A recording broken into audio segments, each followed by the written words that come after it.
हम लोग आज क्या पढ़ेंगे, त्रिभुज से संबंधित जितने भी सदिश में, त्रिभुज से सदिश में हमें क्या पढ़ना है, त्रिभुज से संबंधित जितने भी प्रश्न आएंगे हम इस क्लास में क्या कर लेंगे, देख लेते हैं, ठीक है, और उनको आसान से आसान तरीके से हम लोग सॉल्व कर लेते हैं, ठीक है। ओके, तो चलते हैं इसको सॉल्व करने।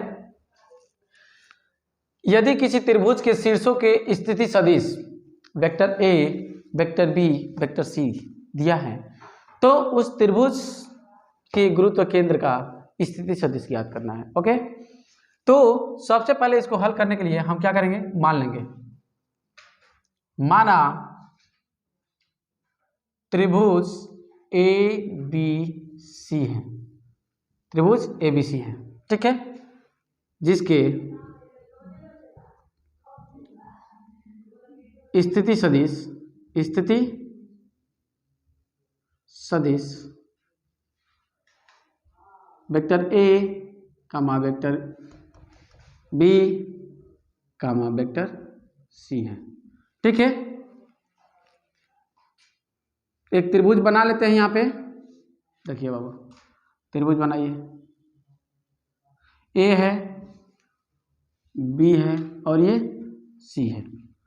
और एक देखिए स्थिति सदिश कभी भी ज्ञात करने के लिए हमने ये बताया था, पढ़ाया था आप लोग को कि एक बिंदु ओ मान लेते हैं, माना एक बिंदु ओ है, ठीक है, एक बिंदु ओ मान लीजिए ओ है, और इससे क्या करिए, सबकी स्थिति सदिश निकालिए, इसको मिला लीजिए, इसके केंद्र को क्या करिए, मिला लीजिए, ठीक है, और फिर इसको भी क्या करिए, आप मिला लीजिए, ठीक है, ठीक है। ओके, तो हमें क्या है, ओ के सापेक्ष, ओ के सापेक्ष बिंदु, एक बिंदु ए बी सी के स्थिति सदिश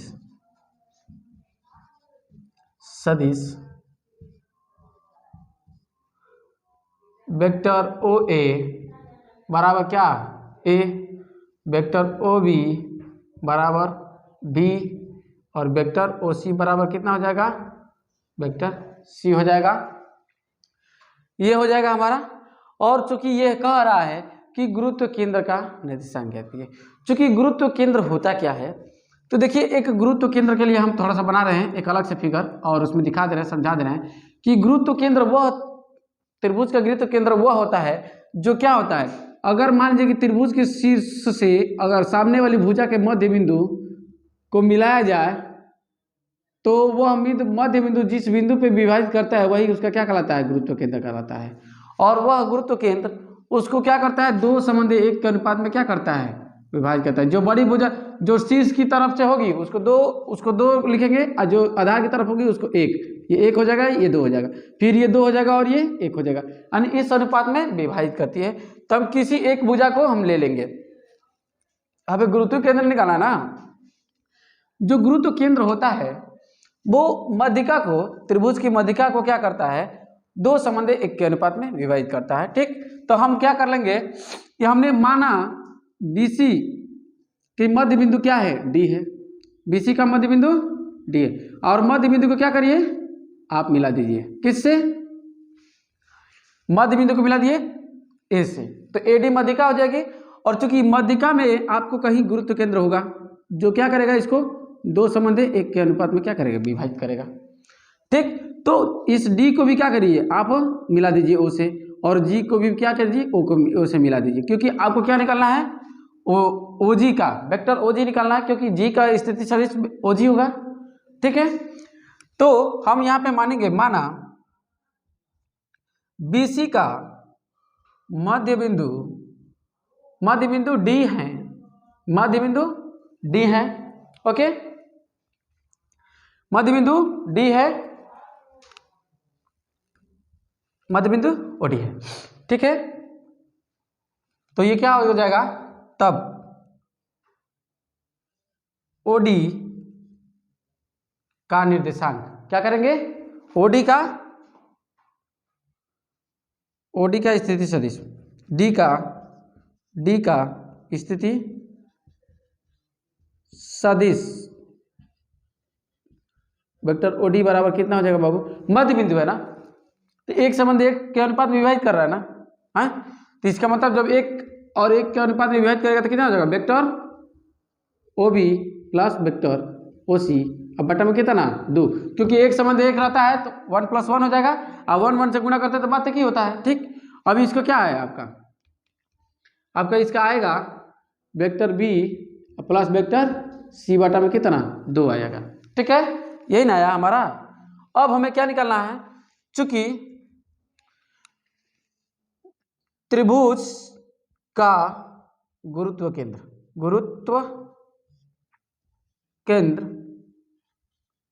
त्रिभुज का गुरुत्व केंद्र त्रिभुज की मध्यिका को दो संबंधे एक के अनुपात में क्या करता है, के अनुपात में अंतः विभाजित करता है। क्या, अंतः विभाजित करता है। ठीक है, अंतः विभाजित करता है ना, चलिए इधर कर देते हैं। तब गुरुत्व केंद्र जी का स्थिति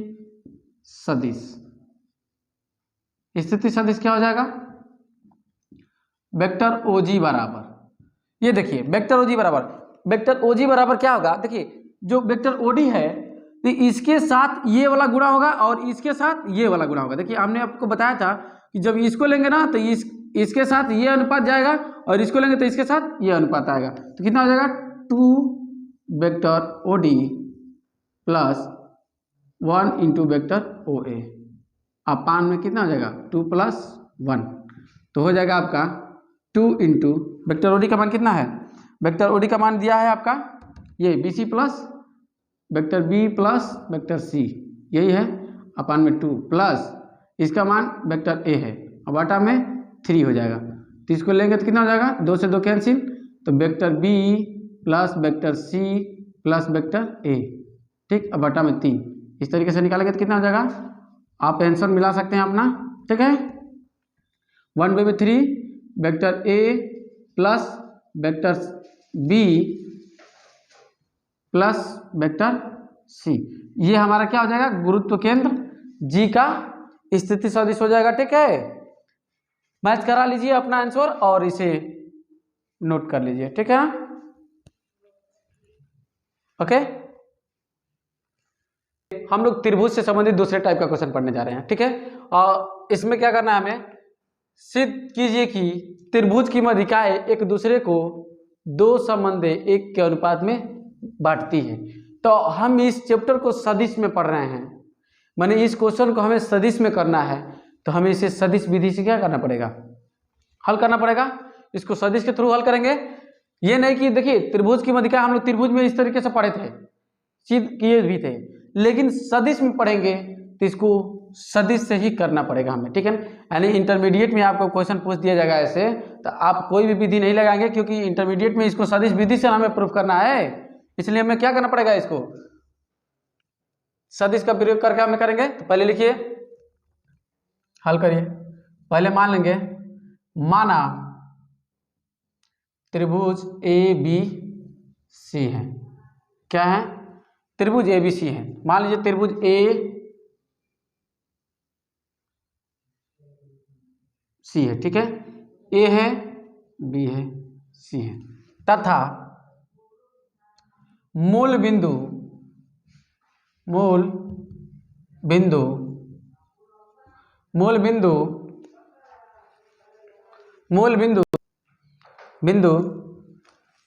क्या मान लेते हैं, तथा मूल बिंदु ओ है। तब ओ के सापेक्ष स्थिति सदिश वेक्टर ओ ए बराबर वेक्टर ए, ओ बी बराबर वेक्टर बी, ओ सी बराबर वेक्टर सी है।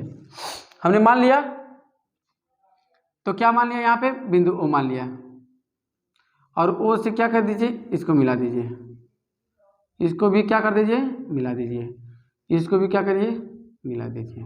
ठीक है ना। हम मध्यिका का है ना, तो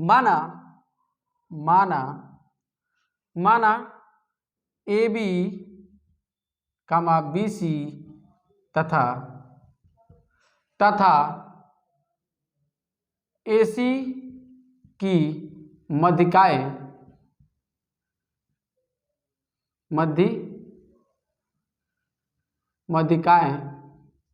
क्रमशः क्या ले लेंगे, ए बी की क्या हो जाएगा, डी ले लीजिए, डी, तथा बी सी की ई ले लीजिए, ई, व ए सी की क्या हो जाएगा, एफ है, एफ है। तो मध्यिका मिला लिए, मध्य बिंदु मध्यिका है, मध्य बिंदु लेना है ना, मध्य बिंदु न है, मध्य बिंदु क्रमशः यह है। तो मध्य बिंदु को मिलाएंगे, तो मध्य बिंदु को शीर्ष से मिलाने वाली रेखा क्या कहलाती है, मध्यिका कहलाती है। इससे इसको मिला दीजिए और इसे, तो ये दिखाना है कि जो मध्यिका इसकी है इस अनुपात में काटती है। ठीक, ओके। तो जब इस सारी मध्यिकाएं इस बिंदु में काटती हैं तो हमें प्रूफ करके दिखाना पड़ेगा ना कि सभी इसी पे काटते हैं। ठीक, तो सबसे पहले हम क्या करेंगे, इन सारे बिंदुओं की स्थिति सदिश निकालेंगे। ठीक, मिला दीजिए, इसको भी और इसको भी मिला दीजिए, और इसको भी क्या कर दीजिए, मैंने सारे बिंदुओं को क्या करेंगे, हम ओ से मिला देंगे। ओके, मिलाने के बाद हम क्या करेंगे, ओ की स्थिति वेक्टर स्थिति सदिश ना एफ की, तो ओडी वेक्टर ओडी बराबर कितना हो जाएगा, वेक्टर ओडी बराबर क्या हो जाएगा बाबू, डी है ना ये। तो ये जब मध्य बिंदु है तो क्या करेंगे, vector O A plus vector O B बटा में 2 बराबर कितना हो जाएगा, ये आपका बराबर ये हो जाएगा आपका vector A plus vector B बटा में 2। ओके, अब इसी प्रकार से हमें क्या करना है, इस केंद्र का निर्देशांक निकालना है। किसका, इस केंद्र का निर्देशांक निकालना है। अब इस केंद्र का निर्देशांक निकालेंगे कितना आता है, जैसे हमने पिछले क्वेश्चन में निकाला था। ठीक है, तो पहले इसके लिए आप सभी का निकाल लीजिए, वेक्टर ओ बी बराबर भी निकाल लीजिए, सॉरी वेक्टर ओ ई बराबर कितना हो जाएगा, वेक्टर ओ ई बराबर भी हो जाएगा vector O B plus vector O C बटा में 2, कितना हो जाएगा बाबू, vector B plus vector C बटा में 2। इसी प्रकार से क्या हो जाएगा, वेक्टर ओ एफ बराबर कितना हो जाएगा आपका, vector O A plus vector O C बटा में 2, कितना हो जाएगा, vector A plus vector C बटा में 2। ये हुआ। अब इस कंडीशन से हमें क्या करना है, हमें इस केंद्र का निर्देशांक निकालना है। ठीक है, तो हर हाल में अगर देखिए सारी मध्यिकाओं को लेकर के हम ये मान लें कि इसके केंद्र का निर्देशांक, माना चूंकि जी त्रिभुज की गुरुत्व केंद्र है, त्रिभुज की गुरुत्व केंद्र है, अतः गुरुत्व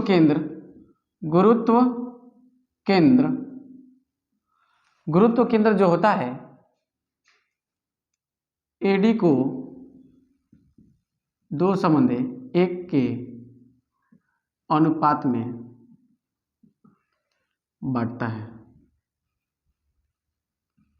ठीक है ना, जिस तरीके से देखिए त्रिभुज की मध्यिका को गुरुत्व केंद्र क्या करता है, 2:1 के अनुपात में बांटता है, तो उसी प्रकार से सभी तो मध्यिका है ना, बी एफ को भी वो 2:1 के अनुपात में बांटेगा, और सी डी को भी एक संबंधी अनुपात में बांटेगा और ए ई को भी बांटेगा। यहाँ पे ए ई है, माध्यिका ए ई है, ठीक है ना, ए ई माध्यिका है, ठीक। अब ये बताना हमें कि सारे का तो निकालनी है, हाँ जी। अब किसी एक बिंदु को ले लीजिए, इस माध्यिका का गुरुत्व केंद्र है ना, तो देखिए यही कोनो बांटता है ना, अतः OG बराबर क्या हो जाएगा, वेक्टर OG बराबर, वेक्टर OG बराबर कौन से ले रहे हैं, इस वाली को ले रहे हैं, कितना हो जाएगा, वेक्टर OG बराबर वेक्टर, देखिए ये आपका हो जाएगा 1, ये हो जाएगा आपका 2, ये 1 हो जाएगा, ये 2 हो जाएगा, फिर ये 2 हो जाएगा और ये 1 हो जाएगा। माने इस अनुपात में बताना, हमें ये दिखाना है कि सभी का अनुपात क्या है, बराबर है, दो संबंधी एक के अनुपात में है, ठीक। तो चलिए निकालते हैं, देखिए वेक्टर ई 2 से गुणा कर दीजिए प्लस वेक्टर OA, इसमें 1 से गुणा होगा तो वही रहेगा, ठीक है, बटा में 2 + 1 बराबर कितना हो जाएगा 2 गुना 2 गुना वेक्टर ए का मान क्या है, OE का देख रहे हैं ना, BC, वेक्टर BC प्लस बटा में 2, vector B plus vector C बटा में 2 अब प्लस OA का वेक्टर A है, कितना हो जाएगा 2 + 3 यानी कि 3 हो जाएगा ना, कैंसिल। तो इस तरीके से वेक्टर OG बराबर कितना हो जाएगा बाबू, vector B plus vector C plus vector A, यानी तीनों सदिशों के योगफल का माने बटा में 3 है ना। इसी प्रकार से सभी गुरुत्व केंद्रों का निर्देशांक यदि सेम आ जा रहा है तो इसका मतलब ये कहेंगे कि जो हमारी माध्यिकाएं हैं एक दूसरे को क्या कर रही हैं, दो संबंध एक में हमारी माध्यिकाएं एक दूसरे को कर रही है ना, क्योंकि माध्यिकाओं का गुरुत्व केंद्र क्या होता है, जो गुरुत्व केंद्र होता है माध्यिकाओं के इतने संबंध में अनुपात बढ़ता है। अगर सभी का गुरुत्व केंद्र का निर्देशांक एक ही आ गया तो ये हम कह सकते हैं कि सभी माध्यिकाएं क्या करती हैं, एक दूसरे को दो संबंधी एक का अनुपात बांट सकती हैं। इसी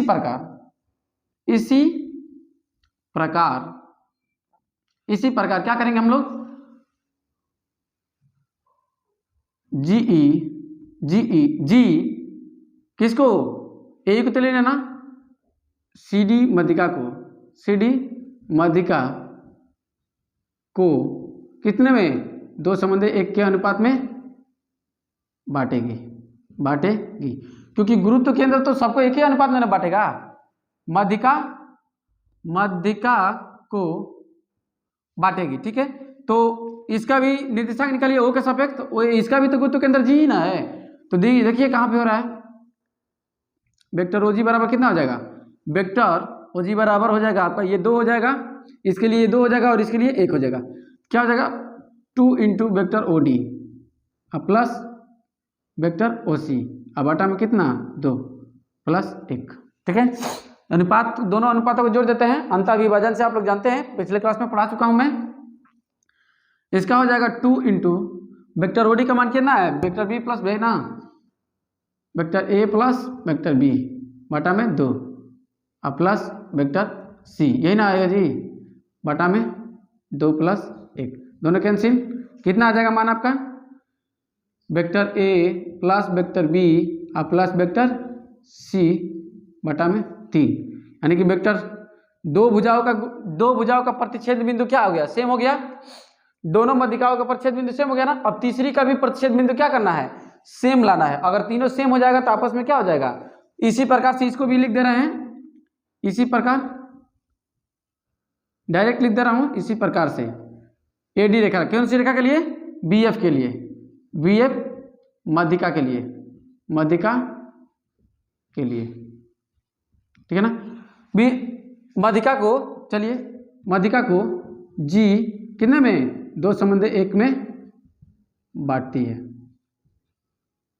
अतः OG बराबर कितना देगा, वेक्टर OG बराबर, अब ये ना हो गया ना BF ना, तो इसको 2 कर दीजिए, इसको 1 कर दीजिए, ठीक। तीनों का निर्देशांक बिंदु सबका एक ही आना चाहिए।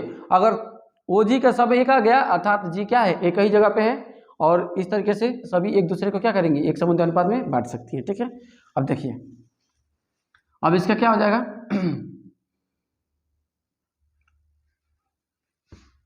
दो एक है ना, वेक्टर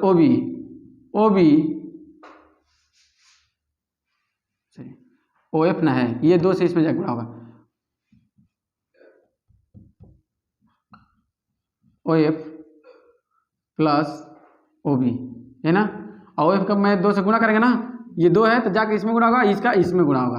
अब बटा में 2 प्लस 1 बराबर कितना हो जाएगा 2 गुणा इसका मान vector A plus vector C बटा में 2 और प्लस वेक्टर बी और बटा में कितना 2 प्लस 1 कैंसिल। अतः इसका भी निर्देशांक कितना आ गया vector A plus vector B plus vector C, ठीक है, बटा में 3, ठीक है, आ रहा है ना। अब तीनों का एक ही आ गया, अतः हम कह सकते हैं कि तीनों जो माध्यिकाएं हैं एक दूसरे को 2 संबंध 1 के अनुपात में क्या करती हैं, विभाजित करती हैं। ओके, नोट कर लीजिए इसे। अब हम क्या पढ़ेंगे, त्रिभुज से संबंधित तीसरे टाइप का क्वेश्चन पढ़ेंगे। अब हमें सीधी सदिश विधि में ही सदिश विधि से तीसरे टाइप के प्रश्न को कैसे सॉल्व करना है। अगर तीसरा टाइप का प्रश्न पूछ देता है तो लिखा है सदिश विधि से सिद्ध कीजिए कि त्रिभुज की किन्हीं 2 बिंदुओं को मिलाने, त्रिभुज की किन्हीं 2 भुजाओं के मध्य बिंदुओं को मिलाने वाला रेखाखंड तीसरी भुजा के समांतर तथा उसका आधा होता है। हम लोग त्रिभुज में इससे पढ़े हैं और त्रिभुज में इसको प्रूफ भी किया गया है, कक्षा 10वीं की क्लास में आप लोग पढ़े होंगे ये, ठीक। और इसमें हमें क्या करना है, इसको सदिश विधि से क्या करना है, प्रूफ करना है। आपको सदिश विधि से दिया गया है तो आप सदिश विधि से करेंगे। अगर त्रिभुज का मेथड लगाएंगे तो आप क्या हो जाएंगे, फेल कर जाएंगे वहां पे, क्योंकि जो मेथड पूछा गया है आपसे वही उसी मेथड से आपको क्या करना है, इसका जवाब भी देना है, ठीक। तो सदिश विधि से पूछा गया है तो हम सदिश विधि से लेंगे। पहली बात कि सबसे पहले हम त्रिभुज मानेंगे। माना त्रिभुज ए बी सी है, ठीक है, एक त्रिभुज एबीसी है, बना लीजिए एबीसी, त्रिभुज बना लिया हमने एबीसी, ठीक। ए है, बी है और ये सी है, ठीक है ना। त्रिभुज की किन्हीं 2 बिंदुओं को तथा शीर्षों का स्थिति सदिश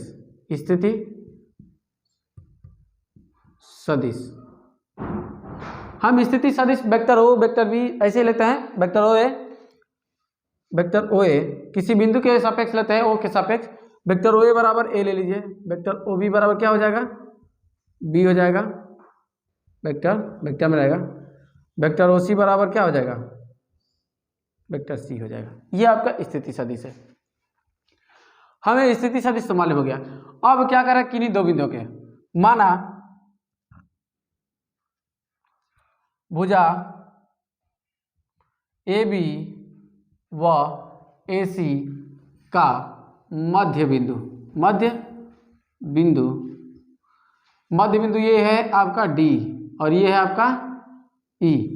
मध्य बिंदु क्रमशः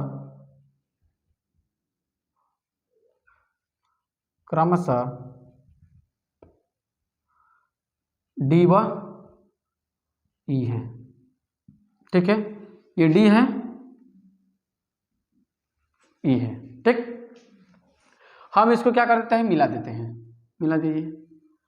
और चूंकि ये मध्य बिंदु है ना तो इसको 1 और 1 के अनुपात में क्या करेगी, विभाजित करेगी कि नहीं करेगी, हाँ करेगी ना, मध्य बिंदु है तो अब हम क्या करेंगे, तब इन दोनों बिंदुओं का स्थिति सदिश निकालेंगे। वेक्टर ओडी बराबर कितना हो जाएगा, ओडी बराबर क्या ले लीजिए, यहाँ पे कोई बिंदु है वो इसी के सापेक्ष ले लीजिए। क्या करना है, बना लीजिए, इसको भी बना लीजिए, यहाँ से इसको भी बना लीजिए और इस बिंदु को भी क्या कर दीजिए, मिला दीजिए, ठीक है। सबको मिला दिए, सबकी दिशा इसी तरफ से है, ठीक है, ओके, मिला दिए ना हम। ये ओ के सापेक्ष हो गया। अब देखिए इसको क्या ओडी के लेना है ना, तो vector O A plus vector O B, यही ना होगा, बटा में 2 इक्वल टू कितना हो जाएगा, vector A plus vector B बटा में 2। ई का ले लीजिए वेक्टर ओ ई, वेक्टर ओ ई बराबर कितना हो जाएगा आपका, vector O A plus vector O C बटा में 2 बराबर vector A plus vector C बटा में 2। अब हमें ये प्रूफ करना है बाबू यहाँ से, ठीक।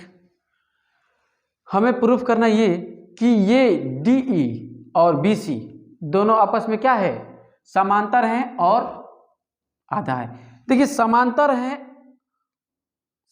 है तथा तीसरे उसका आधा भी है। समांतर तो तभी ना होगा जब दोनों का परिमाण क्या होगा, बराबर होगा। और दिशा भी सेम दिखा देते हैं। समांतर के लिए दिशाएं कोई जरूरी नहीं कि सेम है, लेकिन इसमें कह रहा तीसरी भुजा के समांतर, समांतर आना चाहिए, भले विपरीत चिन्ह विपरीत आ जाए उससे कोई मतलब नहीं है। समांतर होगी जब क्या होंगी, दोनों का परिमाण बराबर होगा। दोनों सदिशों का परिमाण क्या होगा, नहीं बराबर, दिशाएं सेम होगी, समांतर, ठीक है ना। ओके, उसका आधा होगा। परिमाण क्या होगा, इसके परिमाण से इसका परिमाण क्या होगा, आधा होगा, ठीक है ना। अब देखिए इसका क्या हो जाएगा, वेक्टर क्या ले लेंगे, DE, वेक्टर DE समांतर होने का मतलब क्या, इसकी दिशा इधर लिया ना, इसकी भी दिशा इधर ले लिए, परिमाण में क्या हो जाएंगे, आधा करके भी दिखाना है, ठीक है। वेक्टर EE बराबर कितना होना चाहिए, देखिए वेक्टर EE का मान O से D और O से, ठीक है। वेक्टर EE का मान निकाल के दिखाना है ना, मान निकालिए।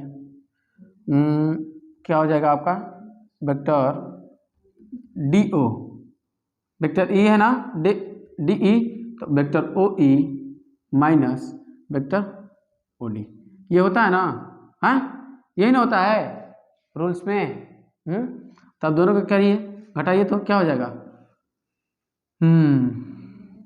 यहाँ पे लीजिए, वेक्टर OE का मान कितना आया है, vector A plus vector C बटा में 2 माइनस इसका कितना आया है, vector A plus vector B बटा में 2। तो इसको करेंगे तो कितना हो जाएगा, हल करेंगे तो हो जाएगा, दोनों का एलसीएम 2 हो जाएगा, vector A plus vector C minus vector A और माइनस वेक्टर B, क्योंकि ये दोनों मिलकर शून्य सदिश हो जाएगा और ये दोनों क्या हो जाएगा, बचेगा, कितना हो जाएगा, वेक्टर, इसको लिख सकते हैं हम लोग क्या, vector C minus vector B लिख सकते हैं ना, बटा में 2। ओके, इतना आ गया ना D।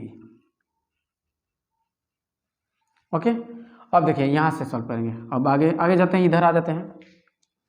BC का भी निकालिए, BC का भी निकालिए, इसको 1 बना लीजिए, क्योंकि वेक्टर BC बराबर कितना हो जाएगा, वेक्टर BC बराबर vector OC minus vector OB, होगा कि नहीं होगा, होगा, बराबर vector C minus vector B, है ना, वेक्टर BC है कि नहीं है, ये है ना।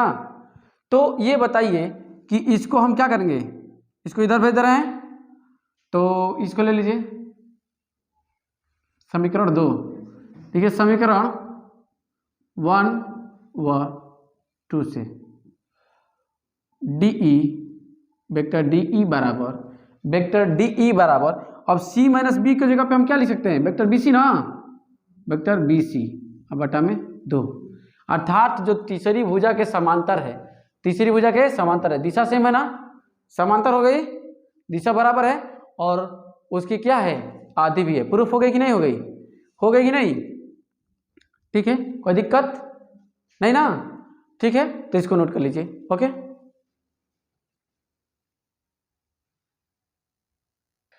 क्या पूछ रहे हैं आप, BC वेक्टर कहाँ से है, ये ना, क्योंकि हमें तीसरी भुजा, त्रिभुज की 2 मध्य भुजाओं को मिला, त्रिभुज की 2 शेष भुजाएं हैं AB और AC, इन दोनों को मध्य बिंदु के लिए हैं, इन दोनों को बिंदु को मिलाने वाला हमारा भुजा है ना DE, इसी को दिखाना है कि तीसरी भुजा है, मतलब क्या, शेष 2 भुजाएं तो ले लिए हैं, तीसरी भुजा ये ना बची, इसी के समांतर दिखाना है और इसका आधा दिखाना है। तो हमने तो DE का मान निकाल लिया, DE की वैल्यू निकाल ली है, ठीक। उसके बाद हमें BC की वैल्यू निकालना पड़ेगा ना, क्योंकि वेक्टर BC बराबर कितना हो जाएगा, क्योंकि वेक्टर BC बराबर क्या, C की स्थिति सदिश माइनस B की स्थिति सदिश होता है ना, तो vector OC minus vector OE माने OB हो गया। तो OC की वैल्यू देख रहे हैं आप, यहाँ पे वेक्टर C है और ओ बी की क्या है, वेक्टर बी है, हमने लिख दिया। अब देखिए यहाँ पे समीकरण 1 और 2 से क्या लिए हैं, डी ई जो दिया हुआ है इतना है, क्योंकि C vector C minus vector B की जगह पे हम लोग क्या लिख सकते हैं, वेक्टर बी सी लिख सकते हैं ना दोनों समीकरण से। तो हमें प्रूफ हो गया कि नहीं, डी से ई की तरफ दिशा है, बी से ई की तरफ, दोनों की दिशा इधर है ना सेम, तो दोनों समांतर हो गए और परिमाण में आधा है, यही हमें ना प्रूफ करना था। ओके ठीक है, नेक्स्ट क्लास अब अगले दिन मिला जाएगा। ओके।